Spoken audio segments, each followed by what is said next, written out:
पाकिस्तान की जो मौजूदा परफॉर्मेंस है उसके बाद पाकिस्तान के प्लेयर्स की सैलरी के ऊपर आवाजें उठना शुरू हो गई है। तो एक बंदा जो कि मतलब 65 लाख से ज्यादा ले रहा हो महीने के without even if he doesn't play, plus फिर अगर वो खेलता है तो टेस्ट मैच के 12.5 लाख रुपए, मतलब आप सोचिए 716 दिन हो गए, 716 दिन गुजर गए हैं। और जब बाबर ने अपनी लास्ट जो है इंटरनेशनल सेंचुरी की थी which came in like I think some time in August और समथिंग इन 2023 अगेंस्ट नेपाल, वो भी नेपाल के खिलाफ। परफॉर्मेंस जीरो, लेकिन पैसे लेने हैं करोड़ों, और अब लेकिन पीसीबी आ गया इन एक्शन, पैसे करेगा बंद। ओ भाई मारो मुझे, मारो मुझे, मारो। एक बहुत बड़ी खबर छुप गई है और वो खबर ये है कि पाकिस्तान क्रिकेट बोर्ड में सेंट्रल कॉन्ट्रैक्ट्स पिछले 2 महीनों से डिले हुए हैं। खबरें कटौती की हैं, आईसीसी की शेयर पे बात हो रही है कि पाकिस्तान क्रिकेट बोर्ड एक्सपोज नहीं होता था, लेकिन ये जो आखिरी 6 साल थे, इन प्लेयर्स ने ऐसा क्या किया होगा टीम के अंदर। सोचिए कि पाकिस्तान टीम यहाँ आ गई, कोई प्लेयर बना के नहीं दिया, कोई टीम खड़ी करके नहीं दी, लड़ाई झगड़े कप्तानी के नशे इन लोगों को कप्तानियों के अंदर लगे रहे। टीम के अंदर 2-3 लोगों के हाथ में सारी चीजें थी और उसने फ्रेंड का एक सर्कल बनाया हुआ था एजेंट के थ्रू।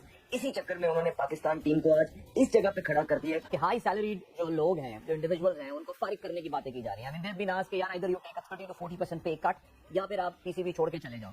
यार ये बात अपने जहन में रखिए कि खबर चल गई है 8 रुपए होने वाले हैं आपके, आप उम्मीद लगा के बैठे थे यार बाबू इस साल तो 10 रुपए जो है ना वो 12 रुपए हो जाएंगे। मतलब आप सोचिए 716 दिन हो गए, 716 दिन गुजर गए हैं। और जब बाबर ने अपनी लास्ट जो है इंटरनेशनल सेंचुरी की थी which came in like I think some time in August और समथिंग इन 2023 अगेंस्ट नेपाल, वो भी नेपाल के खिलाफ, आखिरी टेस्ट सेंचुरी दिसंबर 2022 में इसने की थी। ठीक है, तो it's been 716 days since he scored international 100। Can you imagine in the last मतलब since 2000 start of 2023 his test average has only been 22। सोचे आप जरा, बाबर आजमी से प्लेयर 22 की टेस्ट एवरेज पे खेल रहा है पिछले मतलब कैसे बोलते हैं अर्ली 2023 से रेड बॉल की अगर हम बात करें। पाकिस्तान के प्लेयर्स की कारकर्दगी का या पाकिस्तान की टीम की कारकर्दगी का ये हाल है कि हम छोटी टीमों से भी मुसलसल हार रहे हैं, लेकिन इसके बावजूद पाकिस्तान के प्लेयर्स उम्मीद कर रहे हैं कि आने वाले सेंट्रल कॉन्ट्रैक्ट में उनकी तनख्वाहें, उनका मुआवजा मजीद बढ़ेगा, जिसका इम्कान फिलहाल दिखाई नहीं दे रहा। इतला यही है कि अब आईसीसी रेवेन्यू में भी हो सकता है कि प्लेयर्स का हिस्सा खत्म कर दिया जाए। लेकिन अब पीसीबी ने फैसला किया कि ये जो कॉन्ट्रैक्ट है, ये आखिरी बार इनको आईसीसी के शेयर में से पैसा दिया जा रहा है। इसके बाद इनको आईसीसी के शेयर में से पैसा नहीं दिया जाएगा, क्योंकि इन्होंने डिमांड बड़ी की थी जो आईसीसी के रेवेन्यू का 3% दिया जाता है, अब इनको नहीं दिया जाएगा। सवाल यहाँ पर ये कि जब इनकी परफॉर्मेंस नहीं, और पीसीबी बड़ा नाखुश है। परफॉर्मेंस जीरो, लेकिन पैसे लेने हैं करोड़ों, और अब लेकिन पीसीबी आ गया इन एक्शन, पैसे करेगा बंद। तो वहां पर एक मसला चला था कि बाबर और रिजवान ने एक आपस में मिलकर बड़ा एक बेंच स्ट्रॉन्ग कर लिया था, जिसके चलते उनको पता था कि इनको टीम से कोई नहीं निकाल सकता और वर्ल्ड कप सर के ऊपर खड़ा है। तो इन्होंने मेन मौके के ऊपर जो एजेंट के थ्रू वो सारी फिल्म एक चलाई थी कि भाई हमें जो है वो आईसीसी का जो रेवेन्यू आता है उसमें से हमें 3% का शेयर चाहिए, 3% का शेयर, जो कि पहले प्लेयर्स को नहीं मिलता था। लेकिन इन्होंने उस चीज को भी ओके करवाया, लोगों जो यूज होता था उसके ऊपर से भी इन्होंने कहा कि हमें पैसे चाहिए। काफी जगह से इन्होंने जो अपने पैसे ओके करवाए और धड़ाधड़ वो पैसे जो रिसीव कर रहे हैं, और 25 ऐसे प्लेयर थे जो कि वो पैसे रिसीव कर रहे थे। और इस साल 5 और प्लेयर्स को भी मिला पिछले साल जो कॉन्ट्रैक्ट का जो एंड होने जा रहा है। लेकिन पाकिस्तान क्रिकेट बोर्ड की नजर आ गई है भाई इसमें। देखो आप जो 3% की बात कर रहे हो, वो आईसीसी का टोटल रेवेन्यू था। वो टोटल रेवेन्यू कितना है? वो तकरीबन 900 करोड़ से भी ऊपर की अमाउंट है। लेकिन अगर आप मान के चलो कि उसका 3% कितनी बड़ी रकम होगी। अब आप देखो कि ये पैसे ले कितने रहे हैं, परफॉर्मेंस जीरो है।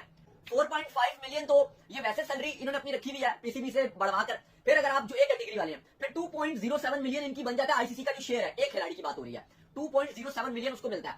ये टोटल तकरीबन 65.5 लाख रुपए बनता है आईसीसी का शेयर मिला के एक कैटेगरी वाला खिलाड़ी। इस तरह बी कैटेगरी बात करें, उनके भी कम बनते थे, लेकिन 3% डालने के बाद और बढ़ गए। लेकिन अब पीसीबी ने फैसला किया कि ये जो कॉन्ट्रैक्ट है, ये आखिरी बार इनको आईसीसी के शेयर में से पैसा दिया जा रहा है। इसके बाद इनको आईसीसी के शेयर में से पैसा नहीं दिया जाएगा, क्योंकि इन्होंने डिमांड बड़ी की थी जो आईसीसी के रेवेन्यू का 3% दिया जाता है, अब इनको नहीं दिया जाएगा। सवाल यहाँ पर ये कि जब इनकी परफॉर्मेंस नहीं, और पीसीबी बड़ा नाखुश है, और हर लो रैंक टीम से पाकिस्तान फैंस को डर होता है कि हम फिर इतने पैसे आपके बनते नहीं है। लेकिन महंगे पड़ते हैं हमें, यानी कि पाकिस्तान क्रिकेट बोर्ड को, पाकिस्तान के फैंस को।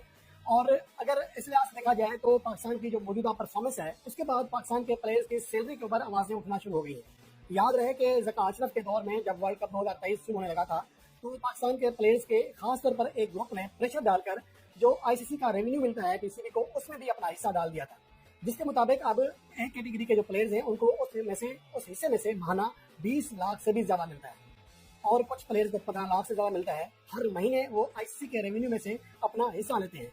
और इसके अलावा जो स्पॉन्सर शर्ट होती है, जो लोगो होता है, दुनिया में कहीं नहीं होता, लेकिन पाकिस्तान के प्लेयर्स ने ये मुआहदा भी कर लिया था कि जो भी टाइटल स्पॉन्सर होगा, यानी कि शर्ट पे जो लोगो लगेगा, उसके पैसे भी पाकिस्तान के प्लेयर्स लेंगे, लगभग 3%। ऐसे में बड़ा सख्त लौंडा हूं। एक बहुत बड़ी खबर छुप गई है और वो खबर ये है कि पाकिस्तान क्रिकेट बोर्ड में सेंट्रल कॉन्ट्रैक्ट्स पिछले 2 महीनों से डिले हुए हैं।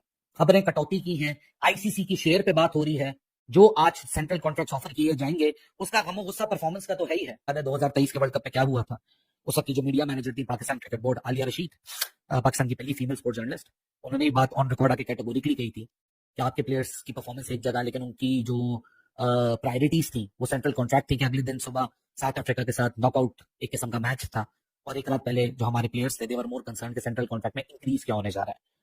अंडर ज़का अशरफ एक मैसिव इंक्रीज मिला था, एक हिस्टोरिक टर्न अराउंड हुआ था, सेंट्रल कॉन्ट्रैक्ट्स में कामयाब हो गए, प्लेयर्स को अच्छे पैसे मिलना शुरू हो गए, अनप्रेसिडेंटेड पैसा मिलना शुरू हो गया। 2025 की जो 24 के वर्ल्ड कप के डिबैकल के बाद जो कॉन्ट्रैक्ट रिन्यू हुए, कोई कटौती नहीं हुई, इस साल अब माहौल बन चुका है।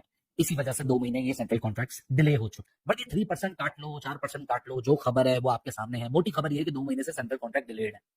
पैसे काट देने से मसले कुछ नहीं होंगे, आप दिलों में और दूरियां पैदा कर, जो निजाम है उसको तो बेहतर बना ले कि यार ये बात अपने जहन में रखिए कि खबर चल गई है 8 रुपए होने वाले हैं आपके, आप उम्मीद लगा के बैठे थे यार बाबू इस साल तो 10 रुपए जो है ना वो 12 रुपए हो जाएंगे, अब आपको खबर मिल रही है यार वो 8 रुपए होने। जय हिंद दोस्तों, पाकिस्तानी मीडिया में इन दिनों जोरदार हलचल मची हुई है क्योंकि खबरें आ रही हैं कि पाकिस्तानी क्रिकेट बोर्ड पीसीबी कप्तान बाबर आजम की सैलरी में कटौती कर सकता है। T20 वर्ल्ड कप 2024 में पाकिस्तान के खराब प्रदर्शन के बाद से ही बाबर आजम पर लगातार सवाल उठ रहे हैं। अब तक दोस्तों मीडिया रिपोर्ट के मुताबिक पीसीबी अब तक टीम की खिलाड़ियों की सैलरी स्ट्रक्चर पर दोबारा विचार कर रहा है, जिसमें बाबर भी शामिल है। पाकिस्तानी मीडिया इस फैसले को लेकर काफ़ी नाराज़ नज़र आ रही है। कुछ पत्रकारों का कहना है कि अकेले बाबर को टारगेट करना सही नहीं है क्योंकि टीम की हार पर जिम्मेदार सिर्फ एक खिलाड़ी नहीं होता। सोशल मीडिया पर भी फैंस 2 भागों में बटे हुए हैं। कुछ लोग पीसीबी के फैसले का समर्थन कर रहे हैं तो कुछ लोग बाबर के साथ खड़े हैं।